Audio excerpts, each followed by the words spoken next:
नमस्कार विद्यार्थी मित्रांनो, स्मार्ट अभ्यास या यूट्यूब चॅनलवर आपले मनापासून स्वागत आहे।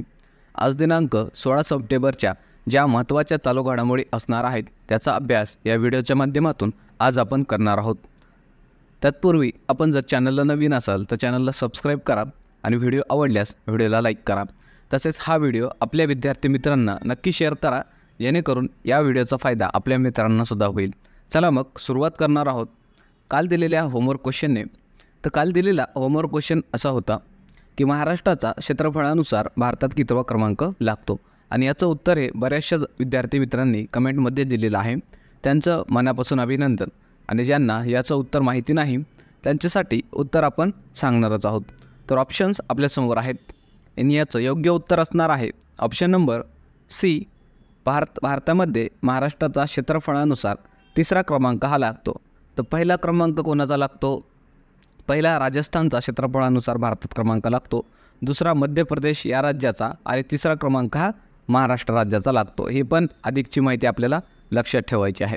त्यानंतर आजचा चालू घडामोडीचा पहिला प्रश्न आपण बघणार आहोत, आणि अतिशय महत्त्वाची घडामोड आहे मित्रांनो ही, कारण नुकतंच जे काही पोर्ट ब्लेअर आहे अंदमान निकोबारची राजधानी, त्याचं नाव केंद्र सरकारनं बदललेलं आहे। त्या संदर्भात ही घडामोड आहे। तर प्रश्न असणार आहे की नुकतेच भारत सरकारने पोर्ट ब्लेअरचे नाव बदलून काय ठेवले आहे? तर ऑप्शन्स आपल्यासमोर आहेत आणि याचं योग्य उत्तर असणार आहे ऑप्शन नंबर बी, श्री विजयपुरम असं त्या पोर्ट ब्लेअर जे काय आहे त्याचं नाव आता बदलण्यात आलेलं आहे। तर ही घडामोड आपल्याला लक्षात ठेवायची आहे। त्याविषयी थोडी एक्स्ट्रा इन्फॉर्मेशनसुद्धा आपण बघणार आहोत। हे पोर्ट ब्लेअर आहे ते अंदमान निकोबारची राजधानी आहे। या ठिकाणचे जे काही सेल्युलर जेल आहेत ते खूप म्हणजे वीर सावरकर असतील किंवा स्वातंत्र्य सेनानी असतील आपले भारताचे इतर, त्या ठिकाणी त्यांना काळ्या पाण्याची शिक्षाही दिली गेली होती। म्हणजे इंग्रजांच्या काळामध्ये जे काही आपले भारतीय स्वातंत्र्य सेनानी होते त्यांना त्या ठिकाणी जेलमध्ये कैद करून ठेवण्यात आलेलं होतं।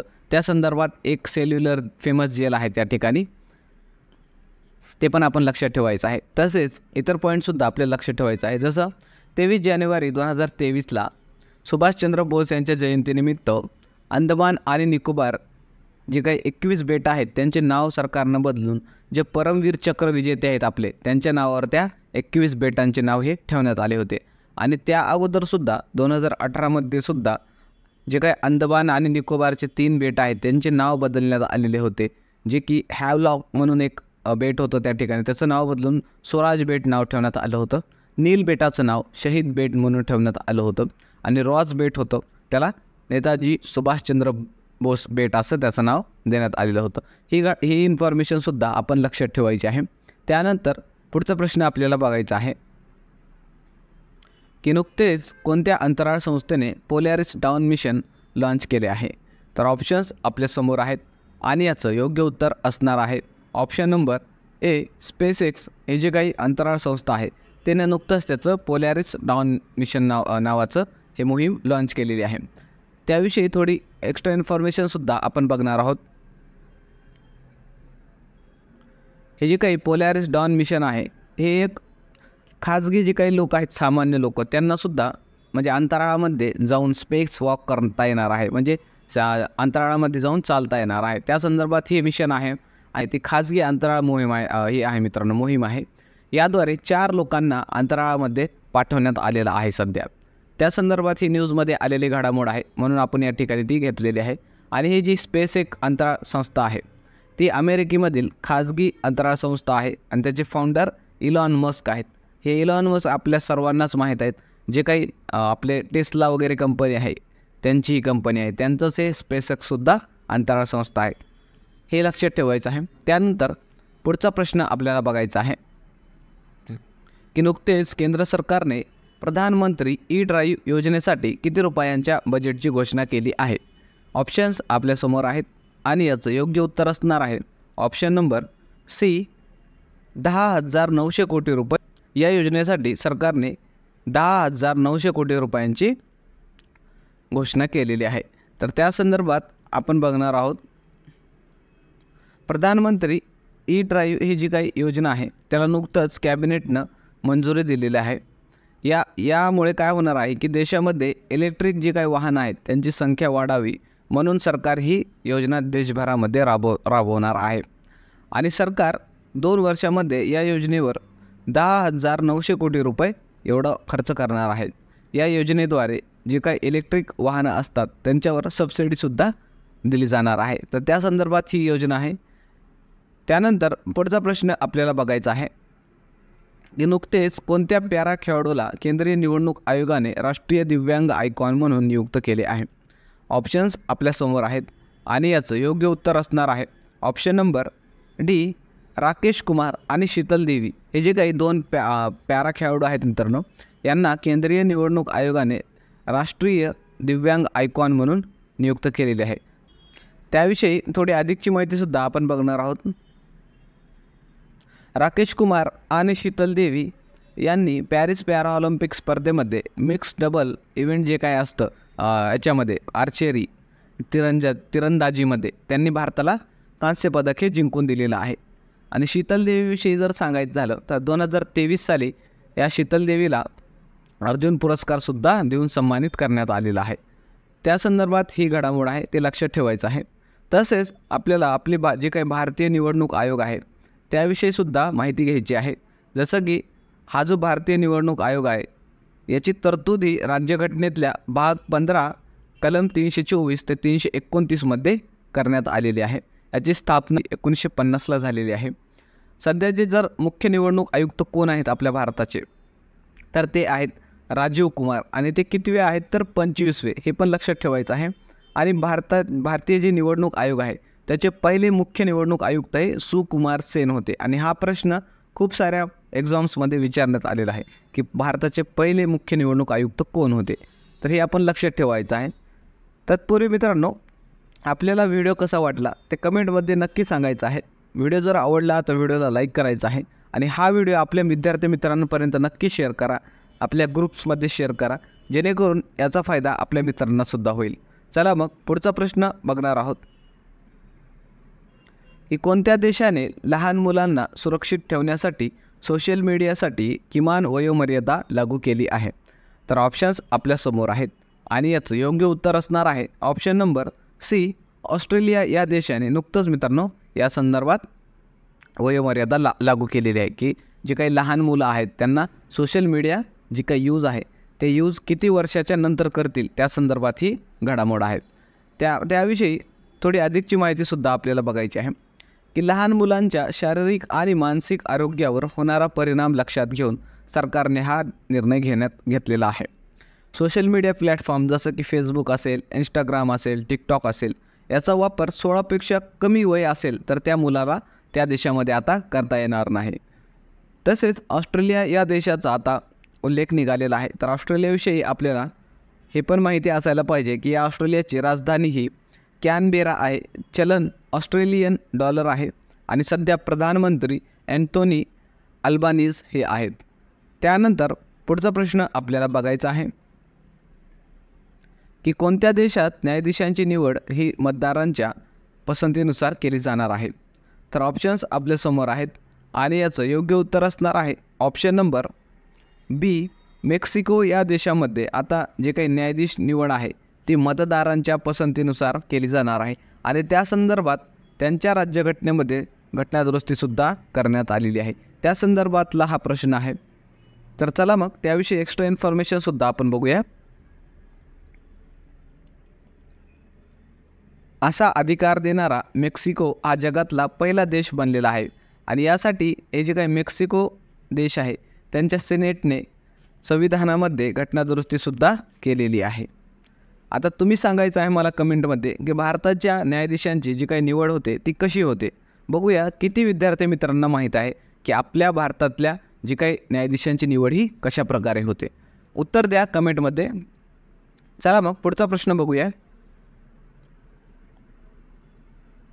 की नुकतेच संयुक्त राष्ट्राच्या महासभेत कोणत्या देशाला सदस्य म्हणून सामील करून घेण्यात आले आहे. ऑप्शन्स आपल्यासमोर आहेत आणि याचं योग्य उत्तर असेल ऑप्शन नंबर ए, पॅलेस्टाईन. या देशाला नुकतंच म्हणजे पहिल्यांदाच मित्रांनो जी काही युनायटेड नेशन्सची महासभा असते त्याच्यामध्ये सदस्य म्हणून सामील करून घेण्यात आलेलं आहे. हे जे काही युनायटेड नेशन्सची महासभा आहे त्याला जगाची मिनी पार्लमेंट म्हणून ओळखलं जातं, कारण यामध्ये एकूण 193 देशांचे सदस्य हे सहभागी होत असतात, म्हणून त्याला जगाची मिनी पार्लिमेंट म्हणून सुद्धा ओळखलं जातं. तर या गोष्टी आपण लक्षात ठेवायच्या आहेत. त्यानंतर पुढचा प्रश्न असणार आहे की नुकतेच टाईम मॅगझिनच्या रँकिंगनुसार जगातील सर्वश्रेष्ठ कंपन्यांच्या यादीमध्ये भारताची कोणती कंपनी अव्वल ठरली आहे? तर ऑप्शन्स आपल्यासमोर आहेत आणि याचं योग्य उत्तर असणार आहे option number C, HCL tech. हे जे काही भारतातली कंपनी आहे ती GR रँकिंगमध्ये अव्वल ठरलेली आहे. तर त्याविषयी थोडी अधिकची माहितीसुद्धा आपल्याला बघायचं आहे. हे जी काही रँकिंग आहे त्या रँकिंगनुसार जगातल्या एकूण 1000 कंपन्यांचा समावेश करण्यात आलेला होता. यामध्ये 22 भारतीय कंपन्यांना या यादीमध्ये स्थान मिळालेलं आहे. तर जगामधील टॉप कंपन्या कोणत्या होत्या? तर ॲपल पहिल्या क्रमांकावर राहिलेला आहे, ॲक्सेंचर दुसऱ्या क्रमांकावर राहिलेला आहे आणि मायक्रोसॉफ्ट ही कंपनी तिसऱ्या क्रमांकावर राहिलेली आहे. आणि भारतातली जर कंपनी विचारात घेतली तर भारतातली कंपनीमध्ये HCL टेक जी आहे ती पहिल्या क्रमांकावर राहिलेली आहे, इन्फोसिसचा दुसरा क्रमांक आहे आणि विप्रो या कंपनीचा तिसरा क्रमांक आहे. तर या गोष्टी आपल्याला लक्षात ठेवायच्या आहेत. त्यानंतर पुढचा प्रश्न आपण बघणार आहोत की नॅशनल इंजिनियर्स डे कधी साजरा करण्यात येतो? आणि नुकतंच मित्रांनो नॅशनल इंजिनियर्स डे साजरा करण्यात आलेला आहे. त्या संदर्भातला हा प्रश्न.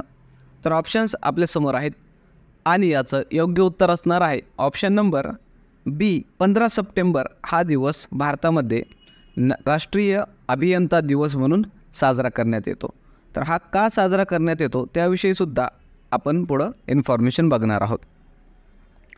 हा दिवस भारतातील इंजिनिअरिंगचे जनक म्हणून ओळखले जाणारे एम विश्वेश्वरय्या यांच्या जयंती दिवशी साजरा करण्यात येतो. आणि हे जे काही एम विश्वेश्वरय्या होते त्यांनी भारताच्या प्रगतीमध्ये त्यांचं खूप मोठा योगदान राहिलेलं आहे. त्यांच्याच काळामध्ये मोठमोठे भारतामध्ये जे काही डॅम वगैरे उभे करण्यात आले, धरणं उभे करण्यात आलेले आहेत, जे काही मोठमोठे स्ट्रक्चर्स दिसतात आपल्या भारतामध्ये ते त्यांच्या कार्यकाळामध्ये उभे करण्यात आलेले आहे. त्यांचा सन्मान म्हणूनच आपण हा दिवस भारतामध्ये इंजिनियर्स डे म्हणून साजरा करतो. तर हे आपण लक्षात ठेवायचं आहे. त्यासोबतच जे इतर महत्त्वाचे दिवस आहेत जे की आपल्या परीक्षांमध्ये यावर प्रश्न विचारला जातो ते पण आपण एकदा पाहणार आहोत. जसं की 5 सप्टेंबर हा शिक्षक दिन म्हणून भारतामध्ये साजरा करण्यात येतो. 26 नोव्हेंबर या दिवशी संविधान दिवस म्हणून साजरा केला जातो. 31 ऑक्टोबर राष्ट्रीय एकता दिवस अर्थात नॅशनल युनिटी दिवस, आणि या दिवशी जे काही आपले सरदार वल्लभभाई पटेल आहेत त्यांची जयंती असते. त्यानंतर 23 ऑगस्ट राष्ट्रीय अंतराळ दिवस म्हणून साजरा करण्यात येतो. आणि हा दिवस राष्ट्रीय अंतराळ दिवस म्हणून साजरा करण्यामागं हा उद्देश, कारण या दिवशी आपलं जे काही चंद्रयान 3 आहे तो चंद्रावर उतरलेला होता, म्हणून हा दिवस 23 ऑगस्ट राष्ट्रीय अंतराळ दिवस म्हणून साजरा करण्यात येतो. 5 जून भारतामध्ये पर्यावरण दिवस म्हणून साजरा करण्यात येतो. 22 एप्रिल हा अर्थ डे अर्थात वसुंधरा दिवस म्हणून साजरा करण्यात येतो. 14 मार्च हा बाल दिवस म्हणून साजरा करण्यात येतो. 8 मार्च महिला दिवस. 26 जुलै कारगिल विजय दिवस म्हणून साजरा करण्यात येतो. त्यानंतर 21 जून हा भारतामध्ये योग दिन म्हणून साजरा करण्यात येतो. तर हे पण महत्त्वाचे दिवस होते जे की आपल्या परीक्षांमध्ये विचारले जातात, म्हणून त्या गोष्टी आपण लक्षात ठेवायच्या आहेत. त्यानंतर कालच्या घडामोडी ज्या काही आपण घेतल्या होत्या त्याचा एकदा क्विक रिव्हिजन आपण या ठिकाणी करून घेणार आहोत. चला मग. तर पहिला प्रश्न आपण काल विचारला होता की नुकतेच सिंगापूर साहित्य पुरस्कार कोणत्या भारतीय वंशाच्या महिलेला देण्यात आला? आणि ऑप्शन्स आपल्यासमोर आहेत आणि याचं योग्य उत्तर असणार आहे option number A, Prashanti Ram यांना हा पुरस्कार देण्यात आला होता त्यांच्या 9 यार्ड या सारीसाठी. ही जी लघुकथा होती 9 यार्ड सारीज त्याच्यासाठी. त्यानंतरचा प्रश्न होता की महाराष्ट्रातील कोणत्या जिल्ह्यामध्ये आदिवासी विद्यापीठ स्थापन केले जाणार आहे? आणि याचं योग्य उत्तर असणार आहे ऑप्शन नंबर डी, नाशिक या जिल्ह्यामध्ये आदिवासी विद्यापीठ स्थापन केले जाणार आहे. त्यानंतरचा प्रश्न होता की प्रधानमंत्री नरेंद्र मोदी यांनी हरित हायड्रोजन संमेलनाचे उद्घाटन कुठे केले? आणि याचं योग्य उत्तर होतं ऑप्शन नंबर डी, नवी दिल्ली या ठिकाणी या हरित हायड्रोजन संमेलनाचं पंतप्रधान मोदींनी उद्घाटन केलेलं आहे. त्यानंतरचा प्रश्न आपण विचारलेला होता की नुकतेच चंद्रावर 250पेक्षा जास्त भूकंप कंपनांचा डेटा कोणी संग्रहित केला? आणि याचं योग्य उत्तर होतं आपल्या चंद्रयान 3 या मोहिमेद्वारे जे काही आपण लँडर पाठवण्यात आलेला आहे विक्रम, त्यानं हा डेटा संग्रहित केलेला आहे. त्यानंतर पुढचा प्रश्न होता की नुकतेच केंद्र सरकारने आयुष्यमान भारत या योजनेअंतर्गत किती वर्षापेक्षा अधिक व्यक्तींना हेल्थ विमा देण्याची मंजुरी दिली आहे. आणि याचं योग्य उत्तर होतं ऑप्शन नंबर ए, 70 वर्षापेक्षा अधिक या व्यक्तींना हेल्थ विमाही देण्याची मंजुरी देण्यात आलेली आहे. त्यानंतरचा प्रश्न होता की नुकतेच सीताराम येचुरी यांचे निधन झाले, ते कोणत्या पक्षाचे नेते होते. आणि याचं योग्य उत्तर होतं option number A, CPIM, communist party of India, जे काही मार्क्सवादी कम्युनिस्ट पार्टी ऑफ इंडिया आहे त्याचे ते नेते होते. त्यानंतर शेवटी मित्रांनो थांबणार आहोत. व्हिडिओ जर तुम्हाला आवडला तर नक्की लाईक करायचं आहे. चॅनलवर नवीन असाल तर चॅनलला सबस्क्राईब करून घ्या. आणि आपल्या टेलिग्रामवर जाऊन तुम्ही आपल्या लेक्चरच्या मोफत नोट्स तसंच भविष्यामध्ये जे काही आपण इतर नोट्स टाकणार आहोत त्याविषयी तुम्ही अपडेट घ्यायचे असतील तर आपल्या टेलिग्राम चॅनल स्मार्ट अभ्यासला तुम्ही जाऊन जॉईन करू शकता. तर थांबूया या ठिकाणी, पुन्हा भेटूया एका नवीन व्हिडिओसह. तोपर्यंत धन्यवाद.